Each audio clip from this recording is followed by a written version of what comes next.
성경책의 제일 마지막 책인 요한계시록을 펼치면 앞에 있었던 모든 그런 성경의 책들보다 다른 부분이 하나 있습니다. 그것은 이제부터 전해지는 이 예언의 말씀을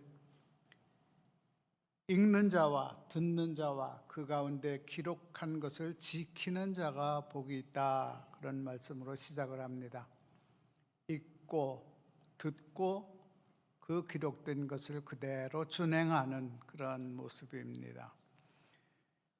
이 중에서 세 번째에 있는 지키는 자는 복이 있다고 하는 말씀이 굉장히 강조되어 있는데, 이것은 지나온 날들의 우리의 삶이 다 지나갔어요. 오늘을 위해서 그것들은 밑거름이 된 것입니다. 그러면 내일을 위해서는 오늘 우리들이 이 말씀을 얼마나 듣고 읽고 지키는가, 그것 때문에 우리의 내일이 결정되는 것입니다.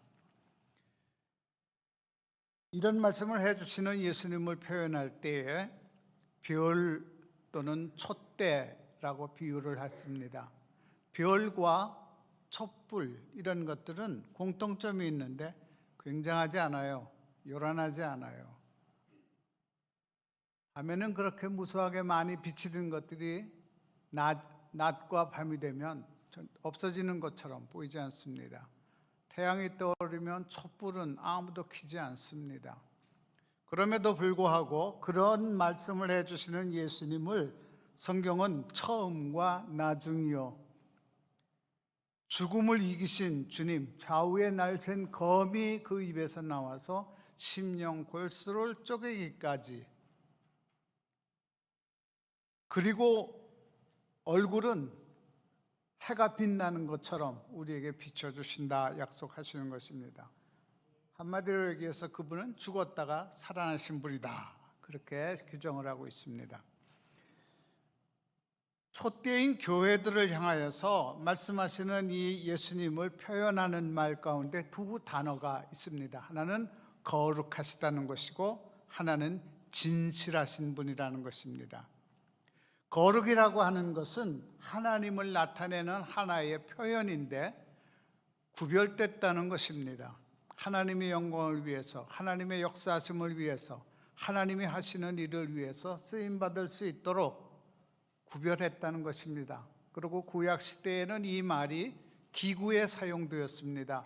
제사를 드릴 때 필요한 삽이라든가 불집게라든가 물두멍이라든가 이렇게 표현할 때 이것은 사용되어졌는데, 이 말이 신약에 와서 말할 때는 사람을 가리키는 말이 되었습니다. 그것은 성도라는 말입니다. 하나님이 받으실 영광, 우리가 하나님께 드릴 영광을 위해서 별도로 거룩하게 구별해 놨다는 것입니다. 그리고 그거는 우리는 진실하지 못하고 의롭지 못하고 영화롭지 못하지만, 그러나 우리를 그렇게 하나님의 형상을 따라 지으셨던 그 하나님의 지으심의 의도를 따라서 우리가 점점 거룩해지고 점점 진실해진다는 것입니다. 여기 진실이라는 것은 배워서 얻을 수 있는 게 아닙니다.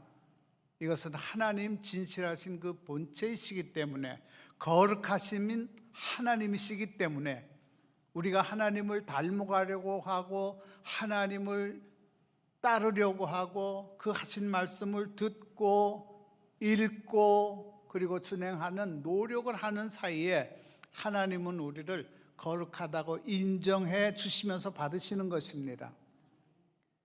그래서 교회에서는 외형적인 어떤 그런 세상과 비교하는 그런 기준으로 가지고 평가하지 않으신다는 것입니다. 예수님은 제자들을 향하여 마지막으로 기도하시면서 아버지께 부탁하기를, 아버지 하나님, 이 사람들이 진리로 거룩하게 해 주십시오. 진리는 곧 하나님의 말씀이십니다. 그렇게 말했습니다. 그래서 이 거룩과 진실이라고 하는 것은 하나님께만 드려지던 붙여졌던 이름인데 그것이 오늘 여러분들에게 붙여져서 여러분을 일컬어 성도라고 부르는 것입니다. 하나님은 여러분을 통해서 영광을 받으시기를 원하며 하나님이 하시는 일은 여러분을 통해서 이 땅에 나타내시기를 원합니다. 여러분 집에 손님이 오셨는데 사과를 대접하기를 원해서 접시를 갖다 놓고 사과를 요만한 걸 하나 탁 갖다 놓고 사과 드시지요. 그러면 먹을 손님이 별로 없을 겁니다. 그렇게 갖다 놓고 먹으라 그러면 가족들이나 그냥 막 나눠서 먹지 손님은 안 되는 것이죠. 여러분이 그거를 다 자르고 그거 껍질을 다 벗기고 이쁘게 만들어서 탁 놓고 사과 쪼가리나 드시죠. 이러는 사람이 있습니까? 그러지 않아요. 사과 드시죠. 그러면 그걸 받는 사람이 그거 한쪽을 집어서 입안에 놓고서는 사과가 참 맛있습니다. 그러는 거죠. 세상 사람들이 하나님을 볼 수 없어요. 근데 여러분을 보고서 하나님의 형상을 따라 지음받은 거룩하고 진실한 여러분을 볼 때 내가 하나님을 본 것 같다.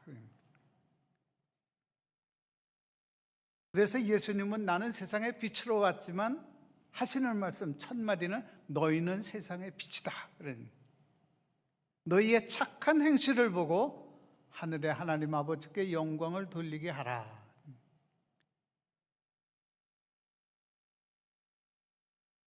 그래서 이걸 우리가 성도라고 불리는 것을 기념칭호라 그렇게 부릅니다. 하나님 형상을 닮아가는 그렇게 뽑힌 사람, 거룩하게 구별된 사람, 그래서 여러분을 성도라고 부르는 것입니다. 이 성도들이 모여서 교회에서 이런 일 저런 일 하기 위해서 직분을 주었더니 직분이 마치 자기가 높이 올라간 것처럼 생각하고 성도라는 이름은 아직 교회에서 아무 일도 못하는 사람에게 붙이는 이름으로 바뀌어졌어요. 여러분, 우리가 섬기는 이 일은 다 똑같은데 세상적인 기준에 똑같은 건 없잖아요. 다 순서가 매겨져 있어요. 학생들이 학교에 가서 공부를 하는데 공부하는 데다 1, 2, 3, 4, 5, 6 순서를 먹여놨어요. 그랬더니 바깥에 나와서도 그것이 세상의 기준처럼 되는 거죠. 이게 교회로 들어와서 교회도 10년 되는 사람하고 2년 되는 사람하고는 아예 차이가 나는 것으로 계산하는 것입니다. 그렇지 않습니다. 여러분의 가정에 아이가 하나 태어나면 그 태어남으로 인하여 큰 기쁨과 그 기쁨을 온 이웃들과 나누는 것입니다. 빌라델비아라고 하는 교회가 있는데 이 교회는 아주 작아요. 그리고 그 빌라델비아라고 하는 그 동네가 그저 포도 농사 지어서 그 포도즙을 짜니까 돈 있는 사람들이 와서 그걸 다 가져가서 그래서 이 사람들이 그래도 그 돈 때문에 좀 살만해진 거죠. 그렇지만 돈 주고 포도주를 사가는 사람이 포도 농사 진 사람을 귀히 여기는 거 그런 건 없어요. 빌라델비아는 그런 교회입니다. 세상으로 놔서는 자랑할 만한 게 아무것도 없어요. 그래서 오늘 성경에 보니까 이 빌라델비아 교회를 향해서 너는 참 작은 능력을 가지고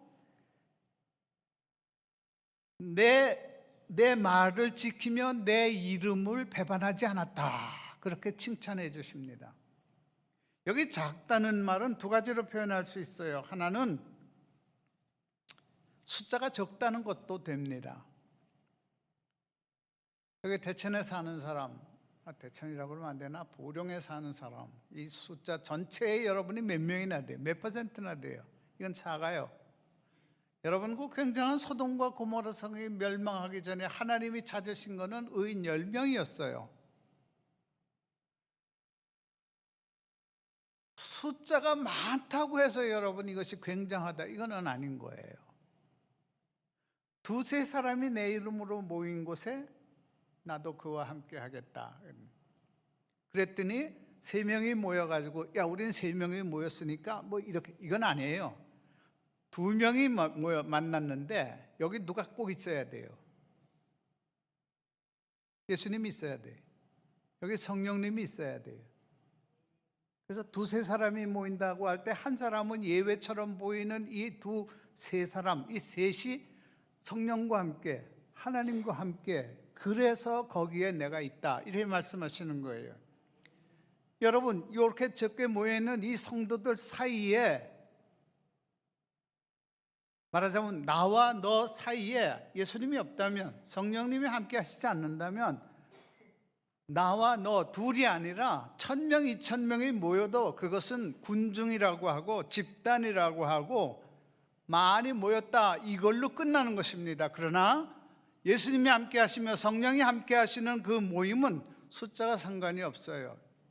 소돔과 고모라 성을 엎으시는 날에 아브라함을 기억하시고 하나님은 롯의 모든 식구를 건져 주십니다.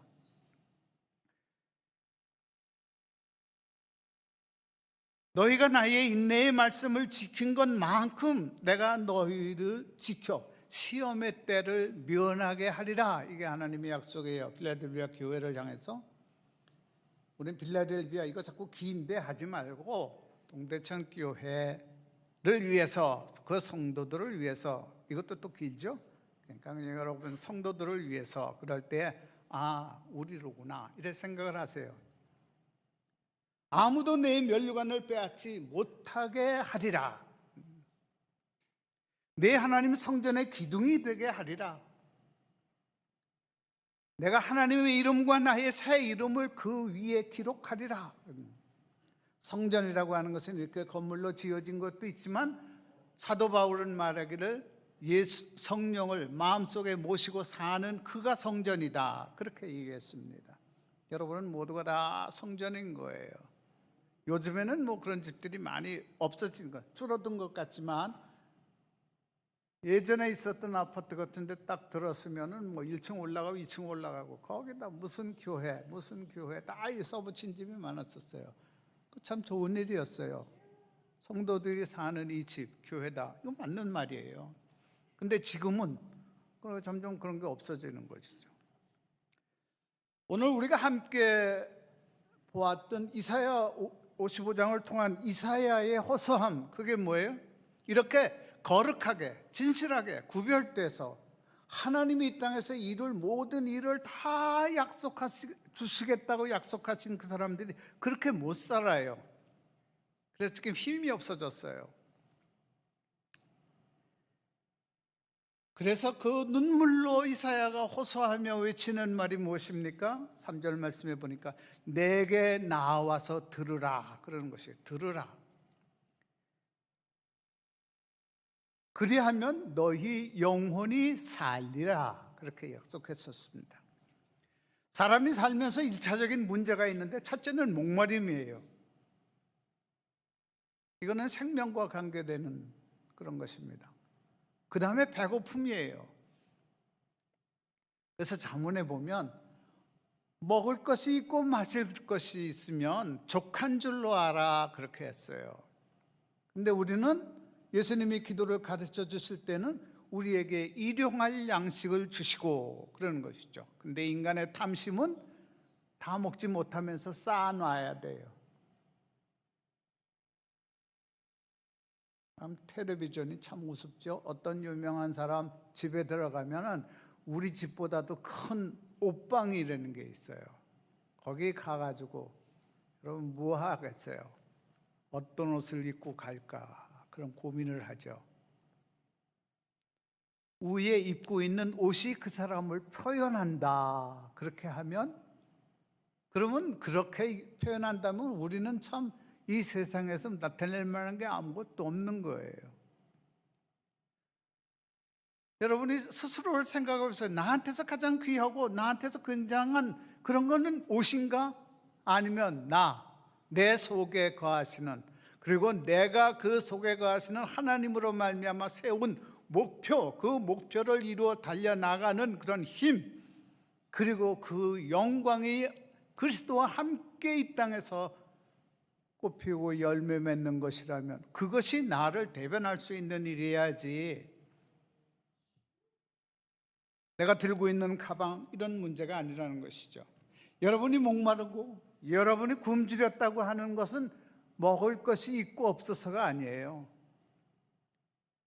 성경에 보니까 내가 기근을 땅에 보내리니 양식이 없어 주림이 아니며 물이 없어 가람이 아니요 하나님의 말씀을 듣지 못한 그런 갈증이다, 그렇게 말씀하셨습니다. 행복이라고 하는 건 눈에 보이는 것으로 채워질 수 없어요. 말씀에 배부르지 못한 사람은 그 갈증을 해소할 수 있는 것은 세상에 다른 아무 것으로도 채워질 수 없습니다. 그래서 오늘 선지자는 말하는 것이죠. 너희는 귀를 기울이고 내게로 나와 들으라. 그리하면 너희 영혼이 살리라. 사도 요한은 말합니다. 내 영혼이 잘된 것처럼 범사에 잘되기를 바란다. 여러분이 잘되기 바라는 게 뒷집에 있는 사람처럼, 저쪽 동네의 누구처럼 그렇게 되기를 바라는 거, 저는 대한민국에 부자들이 많다 그런 얘기를 들었는데 바깥에 나가서 여행을 몇 나라 하고 봤더니 부자의 개념이 그들하고 우리하고는 달라요.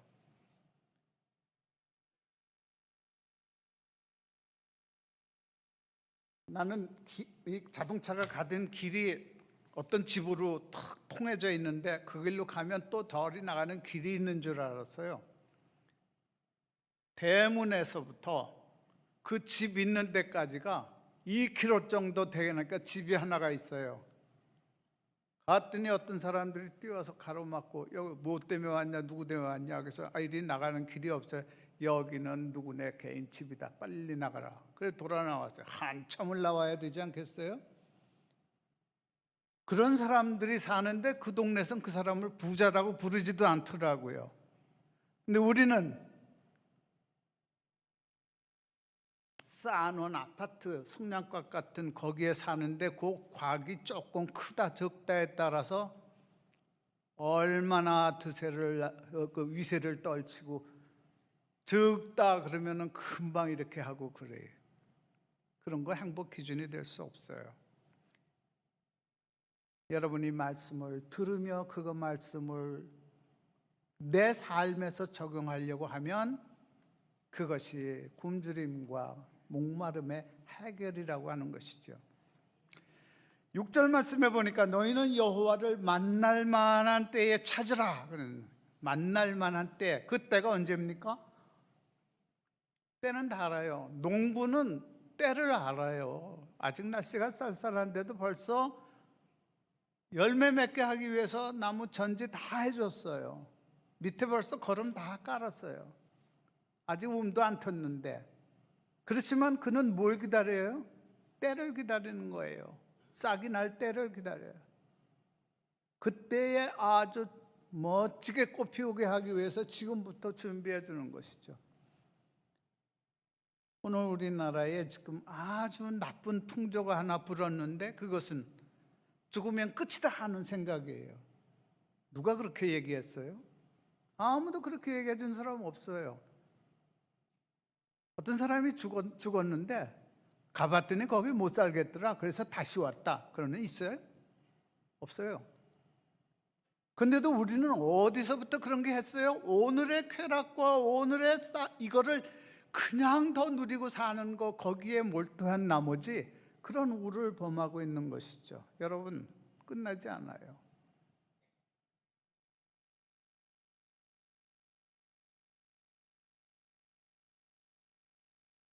지금의 영적인 목마름, 배고픔, 내가 외롭다고 느껴지는 순간 여러분 여호와를 찾을 때예요. 이 영적인 요구를 무시하면 우리에게 나타나는 증세가 있는데 그 증세가 뭐냐? 여러분에게 첫째로 기쁨이 사라져요. 기쁨이 사라지면 언어가 달라져요. 감사라는 말이 안 나와. 그 다음에 감사라는 말이 안 나오면 그 빈자리를 뭐가 채웁니까? 원망, 시기, 다툼. 이 원망과 시기라고 하는 것들은 다툼을 할 때 혼자는 힘이 약하니까 그런 사람들을 자꾸 모아요. 패거리를 만드는 거죠. 그래서 한번 해보겠다는 거예요. 그 해결이 됩니까? 해결이 안 돼요. 불평이라고 하는 것은 내가 맨 처음에 요만한 거 가지고 시작을 해요. 물맛이 뭐 이래. 그래놓고 불평을 시작하면 그 상에 있는 모든 것이 다 불평거리가 되는 거예요. 그러므로 내 입에서 찬양이 사라지고 기쁨이 사라지고 감사가 사라지고 불평이 싹 더 나온다면 처음부터 그것을 없애버려야 돼요. 그래야 여러분 그 자리에 그런 것들이 싹 트지 못하고 감사가, 기쁨이, 찬송이, 기도가 거기에서 나올 수 있다는 것이죠. 기도하려고 해도 기도가 안 됩니다. 그런 얘기 들어보셨죠? 여러분, 물에 빠진 사람이 살려달라고 그러는데 사람이 없어요. 그래도 소리 질러요. 근데 어떤 사람이 지나가요. 점잖게 얘기해서 정중하게 부탁한다고. 그 지나가시는 선생님 보아하니 아주 인자하시고 마음이 넓고 그러신데 혹 가능하시면 저 좀 여기서 건져내 주시겠습니까?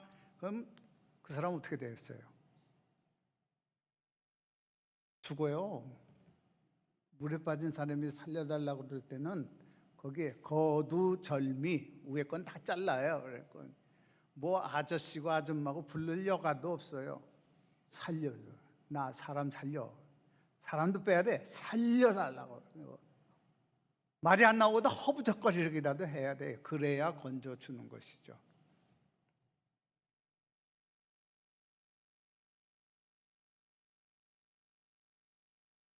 기쁨과 감사가 사라진, 그러면서도 세상에 잘났다고 내만 이 땅에 사는 것처럼 떠드는 사람들을 향해서 성경은 뭐라고 그럽니까?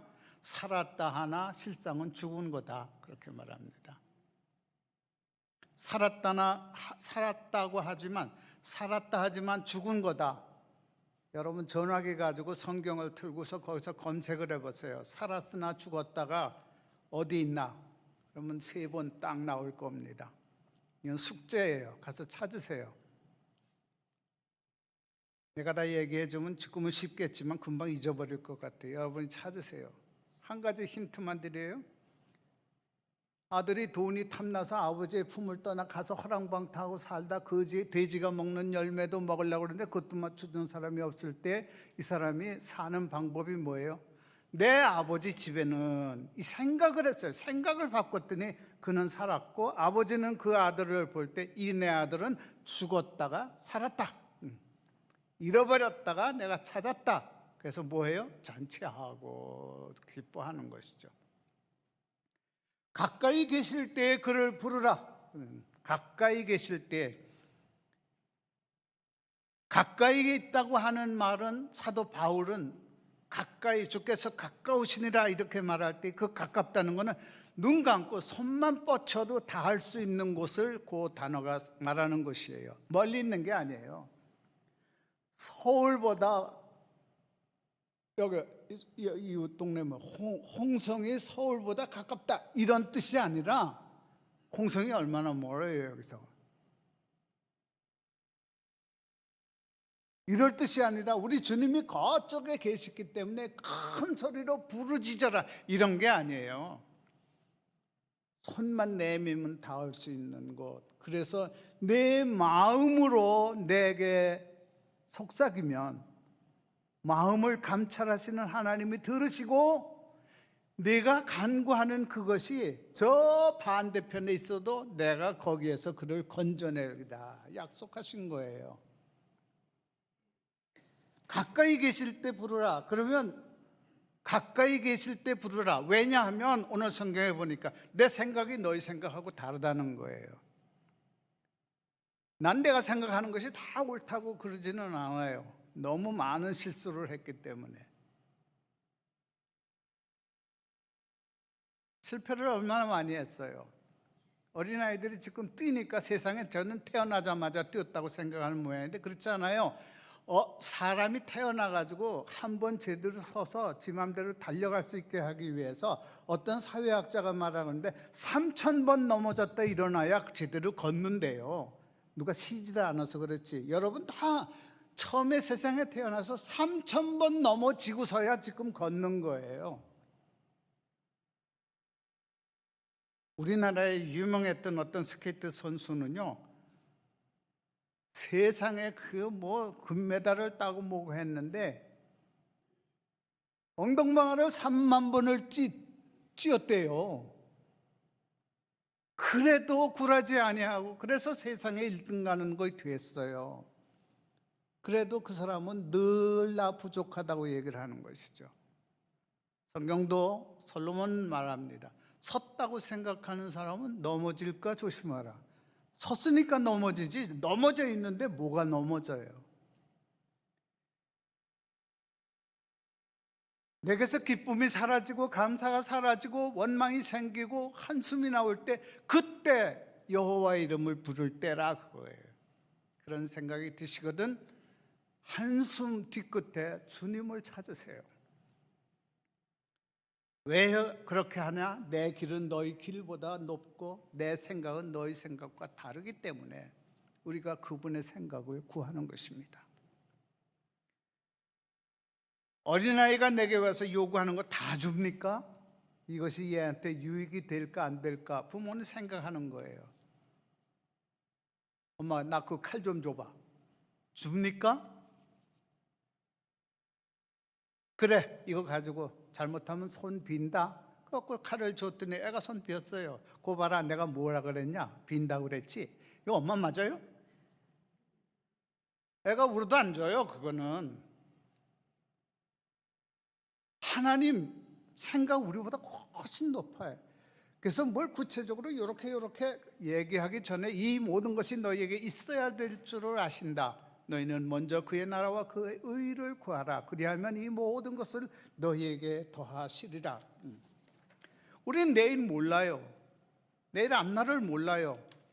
하지만 다 하시는 그분께 나는 모르지만 구하면 있어야 할 것, 때를 따라 돕는 은혜로 윤택하게 채워주시겠다 약속하셨어요.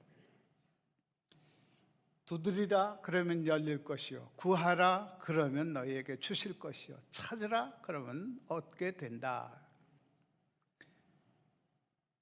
우리가 알거니와 하나님을 사랑하는 자 곧 그때 뜻대로 부르심을 입은 자들에게는 모든 것이 합력하여 선을 이룬다. 이렇게 기도할 때 우리는 기도를 4가지로 쉽게 사도 바울은 표현해 줬어요. 첫째, 기도가 있어요. 그냥 구하는 거예요.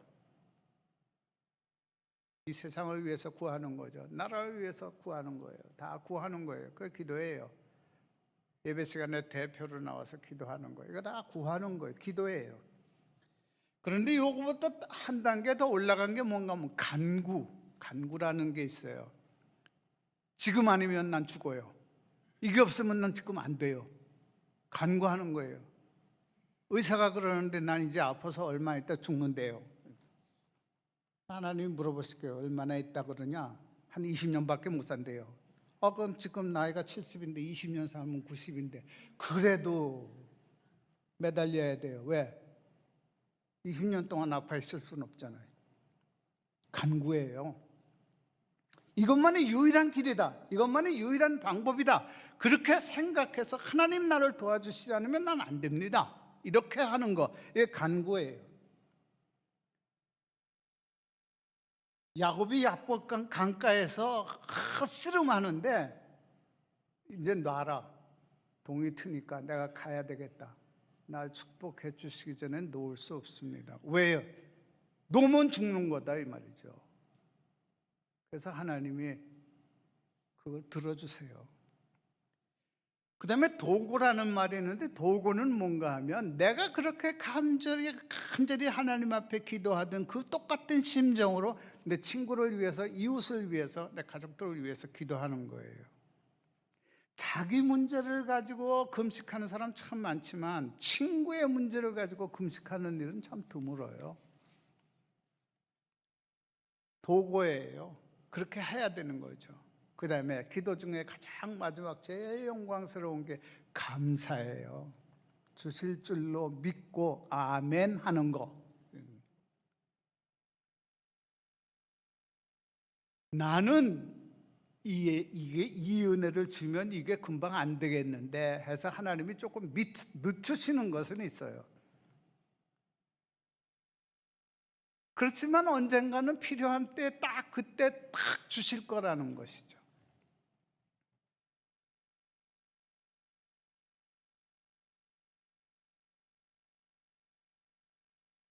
그래서 사도 바울은 빌립보 교회에 대해 이렇게 말합니다. 마음을 졸이거나 염려하지 마십시오. 염려 대신 기도하십시오.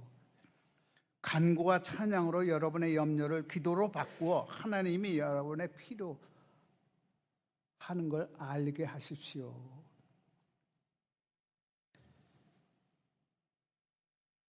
5,000명이나 모여 있는데 먹을 게 없어요. 너희들에게 있는 게 뭐냐?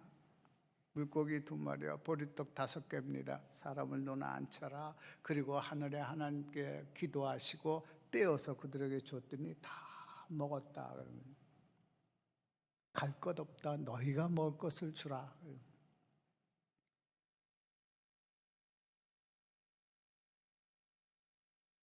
다윗이 골리앗이라고 하는 외형적인 덩치도 크고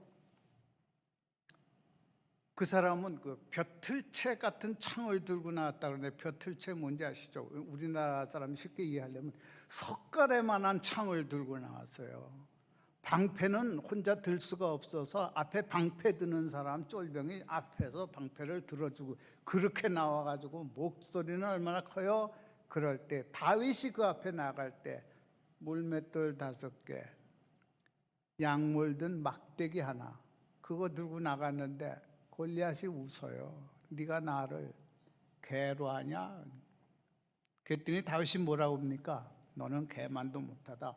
너는 칼과 창과 방패를 가지고 나오지만 나는 만군의 주 여호와의 이름으로 너한테 나간다. 돌멩이 하나에 맞아서 그 큰 장수가 죽었어요. 다윗이 돌 던지는 실력이 금메달감입니다. 여러분 그런 식으로 접근하지 마시고 뭘 들고 나갔냐? 만군의 주 여호와의 이름으로 거기에 나갔어요. 그 소년이 이겼어요. 그 소년에게 양치던 그 소년에게 하나님은 약속하셨어요. 뭐라고요? 백성의 통치자를 삼으시겠다고. 그리고 그렇게 하셨어요. 중간에 다윗이 얼마나 여러 가지 잘못을 저질러 갔지만 그런 건 중간 과정이고 돌이키고 그 다음에 뭐예요? 내가 너를 이 땅의 지도자로 삼겠다고 하는 것이죠. 여러분이 중간에 실수할 수 있어요. 모자랄 수도 있고 또 배워가는 거죠. 그렇지만 마지막에 정말 정금처럼 하늘나라의 기둥에 그 이름을 새겨 넣을 것이라고 하는 약속을 오늘 이렇게 해주셨다는 것이죠.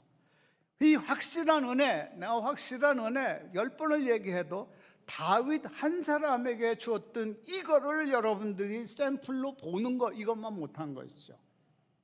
양치기 소년 하나가 한 나라의 왕이 됐고 3,000년 전에 있었던 일이지만 지금까지 모든 세상의 왕들의 중에 왕으로서 이렇게 해야 된다고 하는 본보기가 누구예요? 다윗이에요. 세상에 어떤 왕이 3,000년이 지나는데도 그를 기념하는 왕이 어디 있어요? 조그마한 나라, 우리나라를 피하면 강원도만한 나라의 한 왕이었는데 다윗 그 후손에서 구원하는 구주가 오시고 그를 통하여서 통치하시고 그가 가는 데마다 승리하게 하시는 놀라운 은혜, 이것이 다윗에게 임하였다면 다윗보다도 더 중한 하나님의 음성을 듣고 읽기만 했던 그보다 지금은 하나님께서 여러분 속에 거하시면서 내 이름을 너희 마음에다 새기겠다고 한 그 약속, 다윗에게 했던 약속을 오늘 성도 여러분에게 하시겠다는 것입니다. 그래서 이사야는 호소하는 거예요. 오라 너희 목마른 자들아 물러나오라. 돈 없는 자도 오라. 너희는 와서 사 먹되 돈 없이 값 없이 와서 포도주와 젖을 사라. 너희는 귀를 기울이고 내게 나와 들으라. 그리하면 너희의 영혼이 살리라. 내가 너희를 위하여 영원한 언약을 맺으리니 곧 다윗에게 허락한 확실한 은혜니라. 너희는 하나님을 만날 만한 때에 찾으라. 가까이 계실 때에 그를 부르라. 하나님의 말씀을 듣고 부르고 준행하여 확실한 은혜의 주인공들이 다 되시기를 바랍니다.